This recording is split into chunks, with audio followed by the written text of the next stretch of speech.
আল্লাহ পাক রব্বুল আলামিন আমাদেরকে সালাতুল আসর সবচেয়ে গুরুত্বপূর্ণ ফরজ নামাজ মসজিদে এসে জামাতের সাথে আদায় করার তৌফিক দান করেছেন। আল্লাহ পাকের মেহেরবানি, আলহামদুলিল্লাহ। আপনারা আমার পরিচিত এবং আমিও আপনাদের পরিচিত হওয়ারই কথা। 40 বছর ধরে মোহাম্মদপুরেই আছি।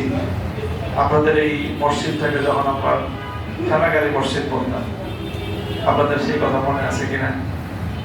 এখানে একটা ঠেলাগাড়ি স্ট্যান্ড ছিল এবং এই কলোনি থেকে বের হওয়ার জন্য এখান দিয়ে রাস্তা ছিল। মসজিদটা অনেক ছোট ছিল এবং এখানে তখন একজন ইমাম ছিলেন, পরবর্তীতে দীর্ঘ সময় সব মসজিদে থাকতেন। অর্থাৎ বহু পুরনো ইতিহাস এবং পুরনো স্মৃতির সাথে আমার শৈশব, কৈশোর, যৌবনের সময়গুলো জড়িত।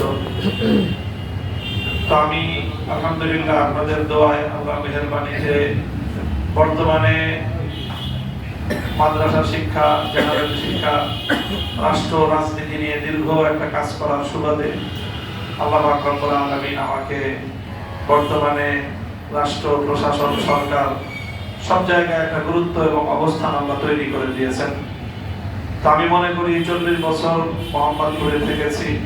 মোহাম্মদপুরের মাটি এবং মানুষের আমার উপর একটা হক এবং অধিকার সাব্যস্ত হয়েছে।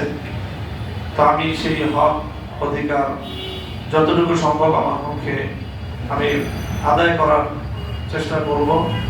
সেই নিয়তেই আমি আসন্ন 13শ জাতীয় সংসদ নির্বাচনে মোহাম্মদপুর 13 আসন থেকে প্রতিদ্বন্দ্বিতায় অবতীর্ণ হয়েছি।